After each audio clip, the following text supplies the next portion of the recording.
it's my absolute honor to invite to join me here on stage the man who really doesn't need any introduction. He is very well known and much loved novelist, essayist, author, and what you might not know is that he's also one of the patrons of the Ukrainian Institute of London. Ladies and gentlemen, please join me in welcoming Andrey Kurkov.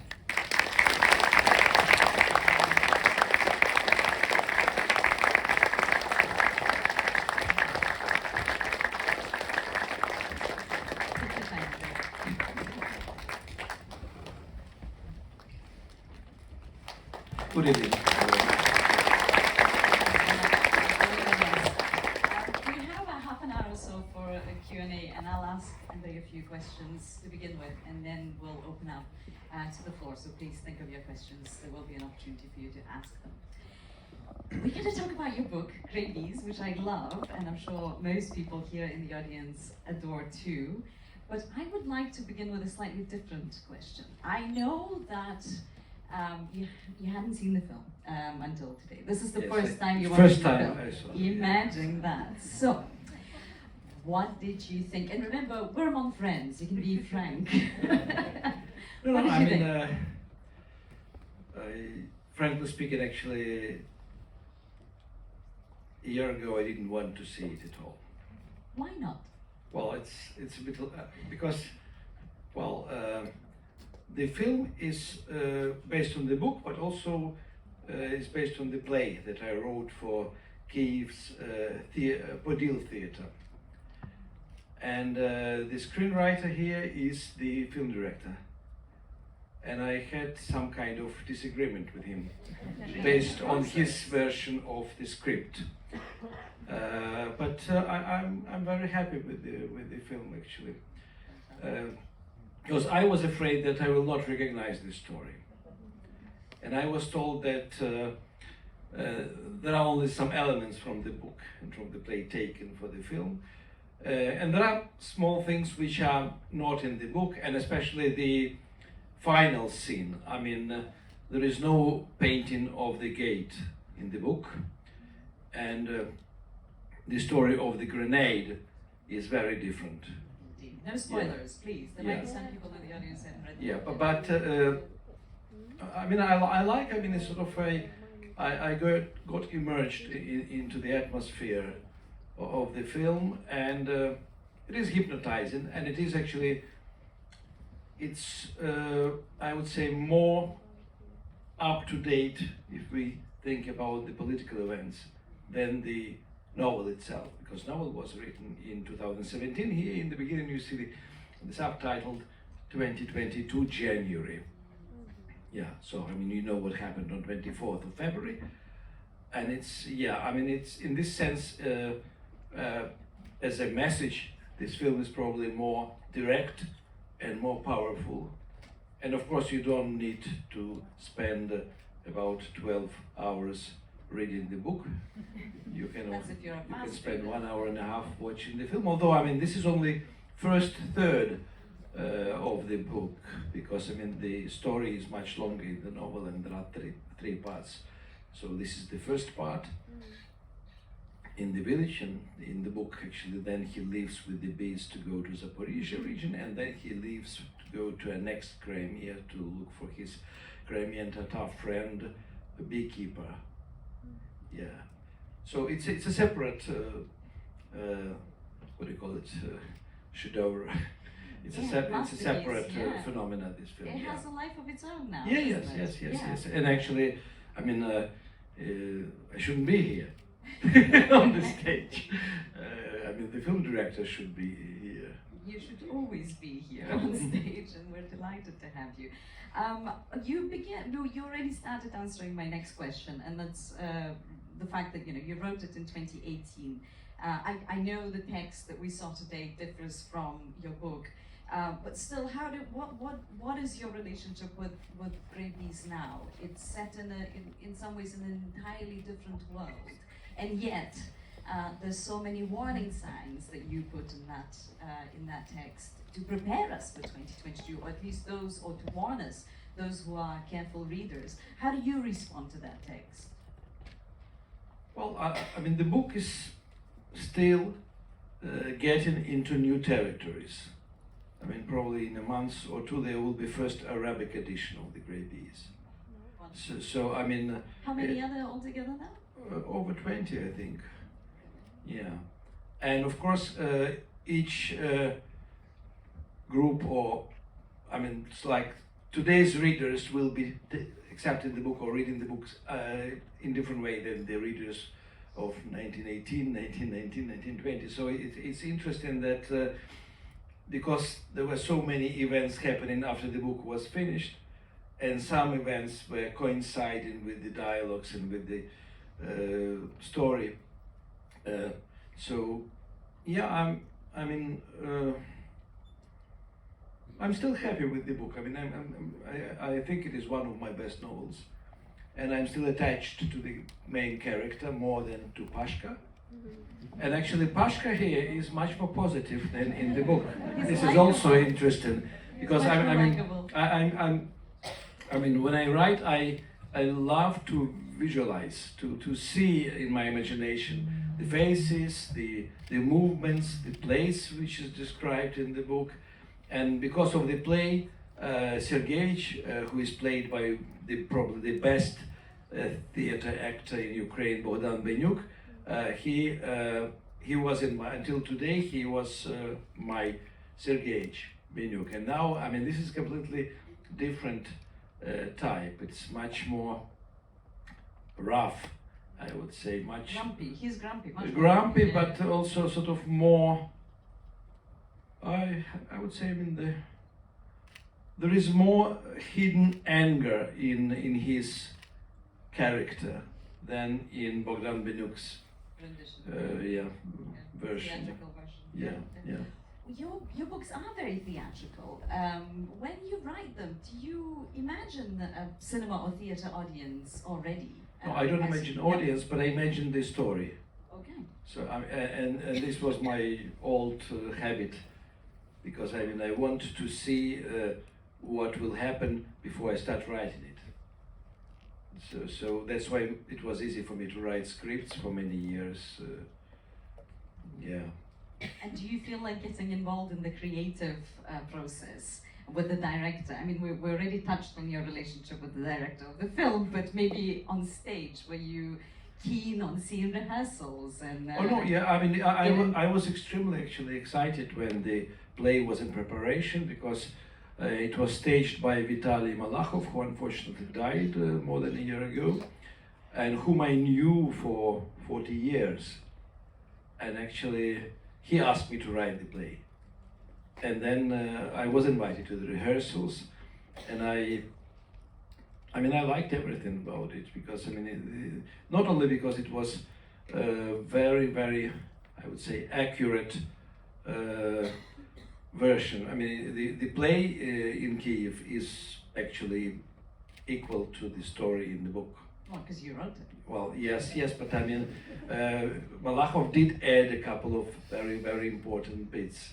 So I mean, every director, of course, I mean, should be present with his ideas, with his sort of versions, and I think I will still think tomorrow about the ending of this film, because the play ends as in the book with him living in a car with a trailer on which there are 6 beehives, etc., and they are saying goodbye to each other, Pashka and Sergeyich, and Sergeyich is very worried about Pashka being alone in the village, etc. So yeah, I mean, in this sense, I need to digest it. I mean, it's visually it's powerful, and symbolically it is powerful. It is very political. It makes actually Sergeyich much quicker a Ukrainian and not a Donbass person than in the book, because in the book it takes him practically months and months, 1 year, almost 1 year, until from January till the autumn when he comes back to the village. Yeah, and here the evolution, his evolution of self-identification happens much faster. Maybe this is why he has more anger. He has more internal energy. Mm-hmm. Yeah. It's this evolution that I wanted to pause on. Grayness. One of the most fascinating aspects of the book for me was how you navigated that grayness. Sergeyevich is not somebody who likes making choices. I think it's also clear from the film, but it's very clear in the book. He lives in this gray zone geographically, but he also lives in a certain sort of gray zone psychologically. And again, no spoilers, but he is forced to make a choice, or he chooses to make a choice towards the end of. He has several times. I mean, he learns how to make a decision. Yeah. And of course, I mean, he never had to make any decisions before. Absolutely. And we go on that journey, literally on a journey to Crimea with him, but also on this journey of self-discovery and deciding who he is, how he understands who he is, and where he's from, and what Donbass is, and what Eastern Ukraine is, and so on. And that's the difference, I think, for me from 2018 and now and post-2022, is that there was space for grayness, and I feel like that space has become so much smaller now. Things are so much more black and white, and maybe because we could have talked about a zone or a territory, but if you talk about the country or the nation or something that is so profoundly threatened, there's very little room for ambiguity and grayness. That is my reading of it. Would you agree that things have become much more black and white? I would say that things became much more black. Yeah, not really black and white. In some sense, yes, I mean, radicalization of the society happened because of the war. People started looking at others with whom they slightly disagree as at enemies. It's much easier now to have a scandal or conflict or anything else. And then, yes, I mean, you are expected by one side to be completely the same color as one side, and the same one can say about another side. Yeah, so black and white in the sense that, yes, I mean, you cannot abstain. You have to openly support the right idea, and with the correct words, because if you use your own words which are not coinciding with so-called correct words, then you will not be considered as gray, you will be considered as black, if you understand what I mean. Yes. Let's talk a little bit more about the space which these two characters occupy. I thought that the film is doing a great job portraying the tenderness between these frenemies. You call them vorozhenki in the book. Boris Doroliuk, who translated the book into English, chose a wonderful word, frenemies. They sort of hate each other, but they sort of can't live without each other as well. They become this, this. Well, they have been duo. had been hating each other from childhood. So Exactly. I mean, when you hate somebody for so long, I mean, it becomes almost love. You need to have somebody to hate sincerely, because I mean, hate requires a lot of energy and emotion. It's the definition of some relationships, I think, as well. Yes, but most important thing for me is that they are civilians that are caught up in profound violence, and this violence is about to become much worse. What would you like the readers and viewers now as well to take away from the stories of civilians? They so rarely make it to headlines, make it to to news. We tend to focus in war stories on the soldiers, understandably. We tend to focus on geopolitics, on leaders, and we so rarely get to see, well, ordinary guys like them. What would you like us to pay more attention to? Well, first of all, this is a message not to believe any cliches connected with regions. I mean, you could find this kind of people in any region of Ukraine, including Western Ukraine. And perhaps in any country as well. In any country, yeah, because I mean, 80%, at least 80% of every society is apolitical. People who live down to earth, who want to be happy, who are caring about their families, who are trying to be honest, if it is possible, and cheap, who are actually who feel, I would say, attachment to a place where they live, they know that they are part of this community. So they don't consider themselves as part of society. They are part of community. They want to be respected and not insulted in this community. They want to keep good relations. They feel the obligations they have.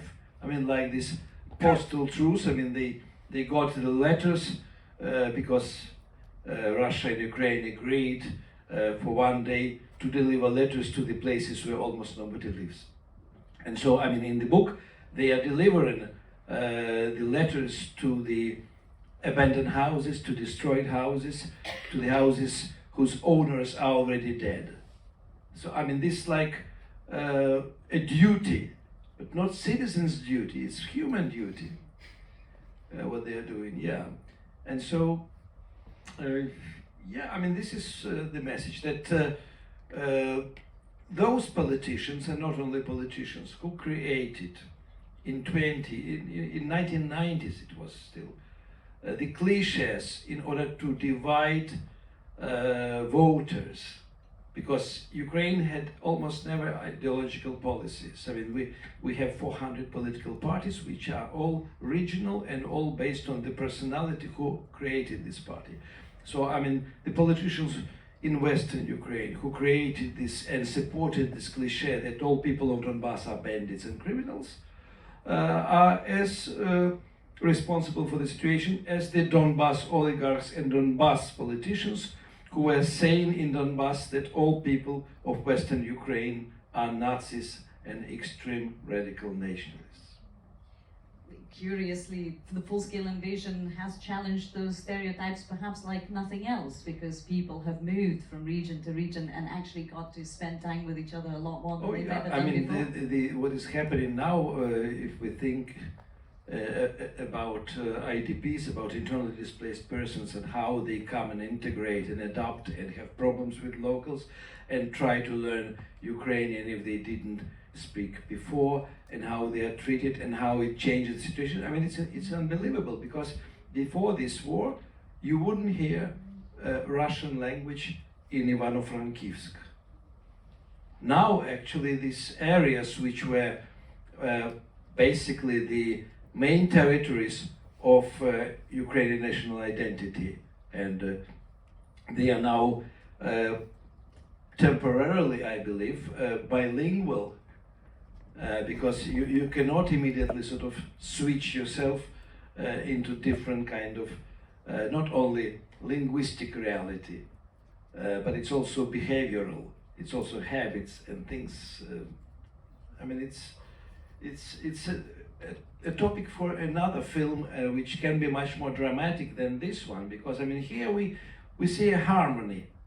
I mean, like, so winter, nothing happens in the nature is dead, the country is dead, the houses are ruined, people are surviving. I mean, it's like romantic, post-apocalyptic, or in fact actually post-apocalyptic, but in fact apocalyptic film. Indeed. Yeah. I want to open the floor now for questions. For my final question to you, the book has a huge presence of Crimea, and you can almost feel your love for that space in the book. Are you working on anything where Crimea is still included? Do you go there in your headspace?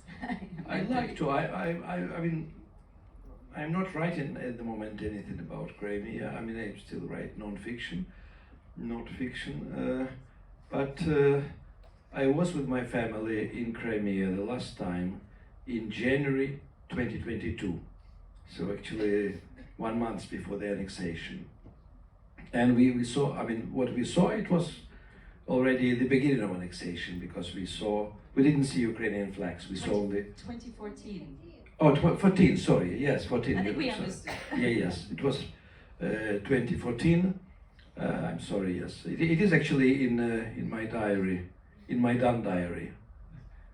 And you couldn't see Ukrainian flags, you had Russian flags everywhere, but at the same time you had lots of minibuses and cars with different Russian political logos of different parties. And there was a Russian party in Crimea, which was never discussed in Kiev, but existed in Ukrainian Crimea with no problems. Because, I mean, as you know, Crimea was an autonomous republic with its own constitution and parliament. And there were lots of things happening which were ignored by Kiev. Actually, I mean, Kiev government once tried to take control, and they sent a very clever person, Vadim Grip, to be Ukrainian president's representative in Crimea to have a look and to try to change things, but it was already too late. Yeah. I sense another book in this conversation about Crimea, perhaps another non-fiction that you can... It's possible. I mean, I know Crimea very well. Altogether, probably I spent in Crimea in my childhood and teenagers years, maybe 5 years. So, I mean, all summers from the age of 1, and practically until 2014, sometimes once for 1 month or 3 weeks, sometimes twice in the summer and winter, we would go there, as many other Ukrainians did. Yeah. And let's hope we'll be able to do it again soon. All right, questions from the audience, please. Put your hand up and wait for the mic. I can see a question over there, and I saw you as well. Any women who want to ask questions? Yes. Yeah. Oh, one right to the back. My goodness, lots of questions. Okay, please keep them brief. We don't have much time. Okay, I'll try to. Yeah. My question, maybe I just imagined it, but I felt like there was a similarity to the book Waiting for Godot in that film, where you have like two people who sort of have a lack of meaning in their lives, waiting for something to happen. So my question is, yeah, so in that film, it feels like Serhiy and Pashka have like a real lack of meaning in their lives. And of course, when they're taking out the windows and Serhiy sees the icons on the windows, and he says, we've been fed all this stuff, and of course I'm thinking about communism, Russian imperialism and nationalism, etc. After the war's finished, where do you think, as an author and thinker, Ukraine has to go forward in the way that it views life, in the way that it gives meaning to the life of its citizens? Great, thank you. Waiting for Godot. There you go. I actually also thought about it when I was watching the film. Yeah, well, I mean, Ukraine is huge, even now, and the population, I mean, 26 regions, different mentalities, different traditions are in different regions. What is already obvious, that Donbass as a culture, as a way of life, is gone. There will be no Donbass even if Ukraine takes back the territory. So you said that they don't have meaning in life. They don't have political sense in life. They didn't have, nobody they had actually in Donbass, and this is the result also. But I travel a lot, and I met a group of women from Donbass in France, in Montpellier, in the spring 2022, from Drushkivka. One of them had previously an old Italian Fiat, and they made it, 5 women and 4 cats, from Drushkivka by car to Italy, where the car broke down. And then accidentally, actually, a French guy in his car stopped, and he pulled them somewhere, and then he took them to France. And I mean, I tried to keep in touch with them, and we exchanged several times with messages. I knew what was happening to them, and then they stopped writing to me. And I assumed they went back to Ukraine, because they didn't want, definitely probably couldn't learn French. They were put in a big flat in a village where nobody spoke Russian. And I assume actually they will never be sort of pro-European after this experience. but they will be more Ukrainian, because actually for them it will be definitely easier to learn Ukrainian than French. But Ukraine has no choice, in fact. I mean, the only choice is to become part of Europe, and this is the only security that Ukraine can get. And I'm not sure we will be lucky with membership in NATO. But anyway, for all Ukrainians now, even people like Pashka and Sergeyevich, it is clear that we should be attached to something positive, connected with idea of freedom, and somehow protected by the international community.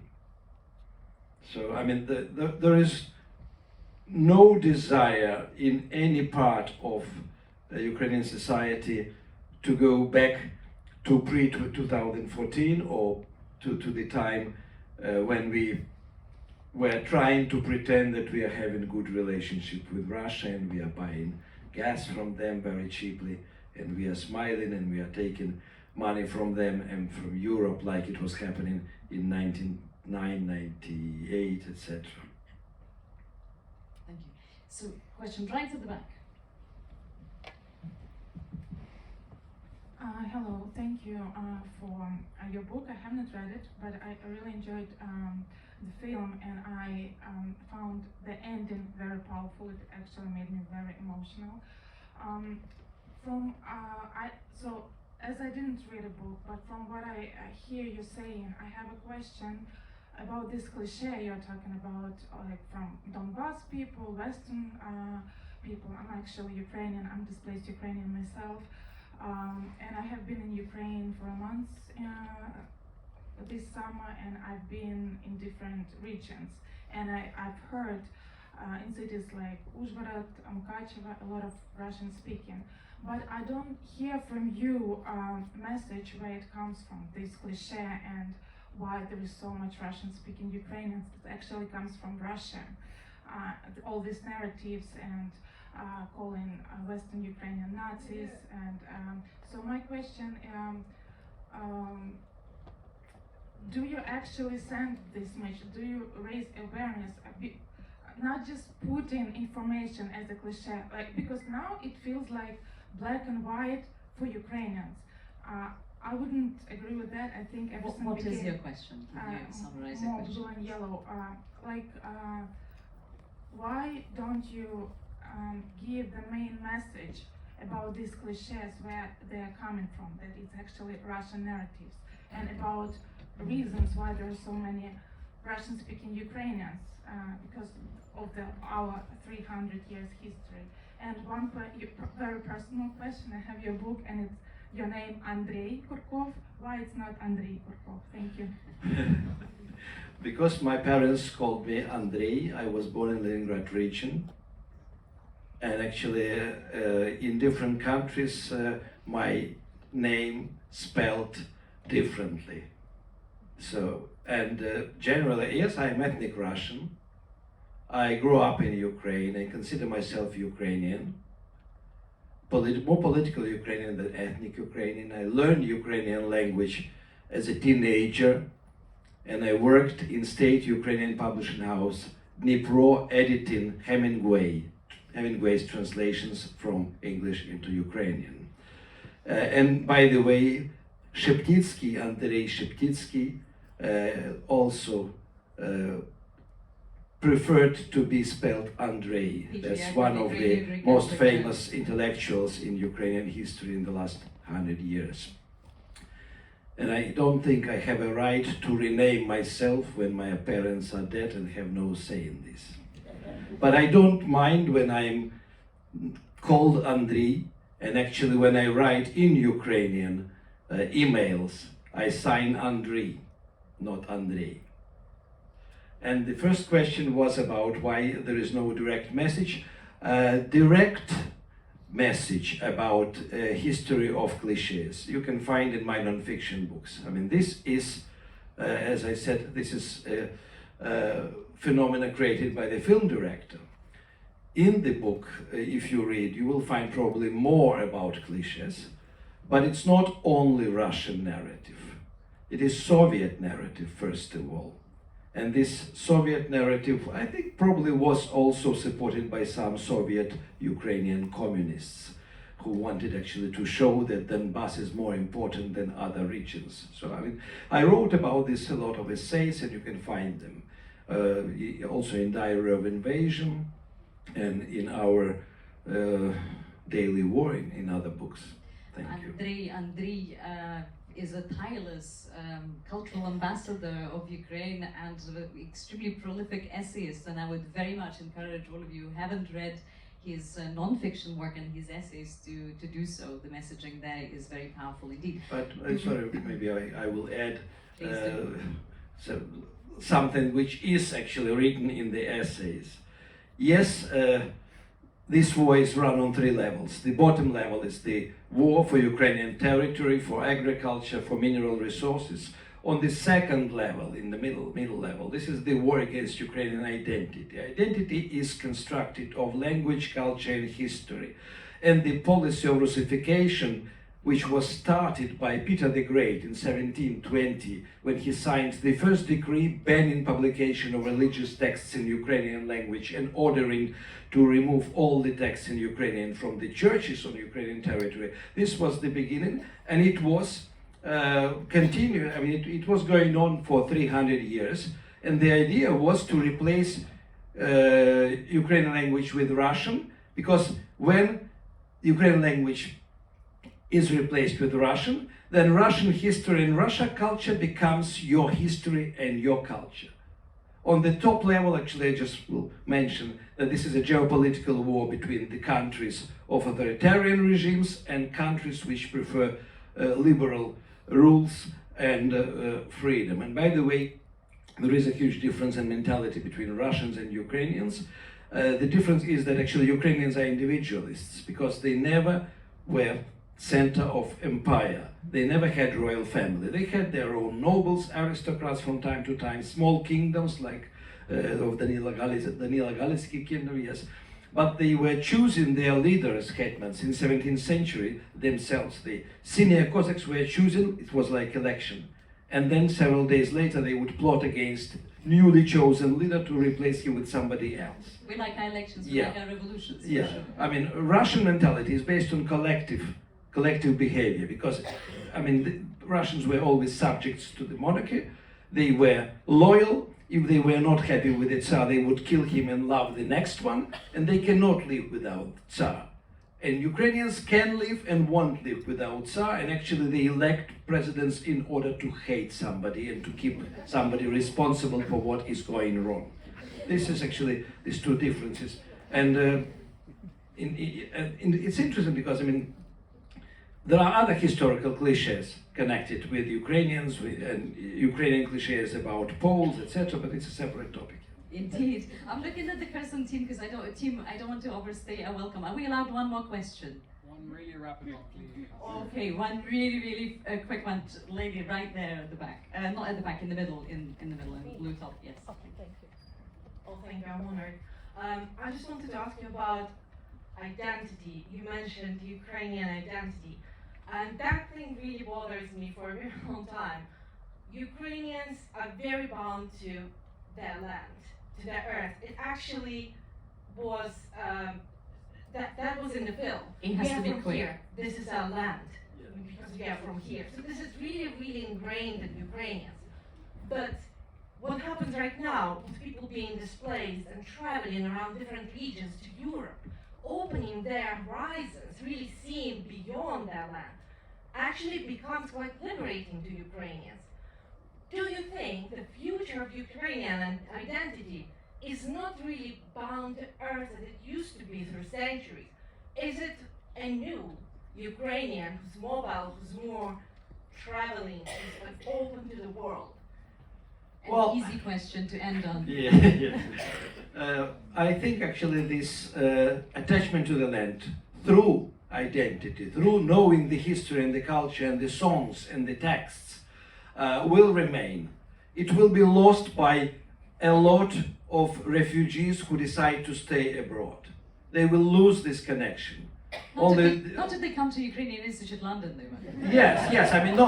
I mean, there will be always active people who will remain Ukrainians, who will try to check on their friends, Ukrainian ex-refugees who settled in France or in Austria, and who will remind them that they are Ukrainians. But there will be always other people who will try to escape from their Ukrainianism and to assimilate. This happens with every nation, with every migration. So for me, those who stay, even IDPs, they will not lose their attachment. It will be painful for them because, they will learn how to be attached to another region in Ukraine without forgetting how they were attached to their village, town, or city that they lost. Well, and if you want to stay as Ukrainian as possible, even if you're not Ukrainian, please remember that we have 2 more days of this wonderful festival, tomorrow and the day after. Book your tickets, bring your friends, post about us, tag us, tell the world that this festival is on. Ladies and gentlemen, please join me in thanking Andrey One word. Kurkov. And one final word. A short publicity. There are new books, wonderful books translated from Ukrainian into English, especially by Olesya Khromeychuk, Artem Chapai, Olesya Khromeychuk, the classic Ukrainian. Yeah, Cassandra is published. You can find it only online because it is published in America. And of course, books on Ukrainian history are very important. Timothy Snyder, Sergei Plokhy, and Applebaum, and my favorite book, Philip Senn's East-West Street, about Western Ukraine, Poland, and Europe between the wars and after. And Andrey will be back in November, so you can come and listen to him. Thank you so much. Thank you very much.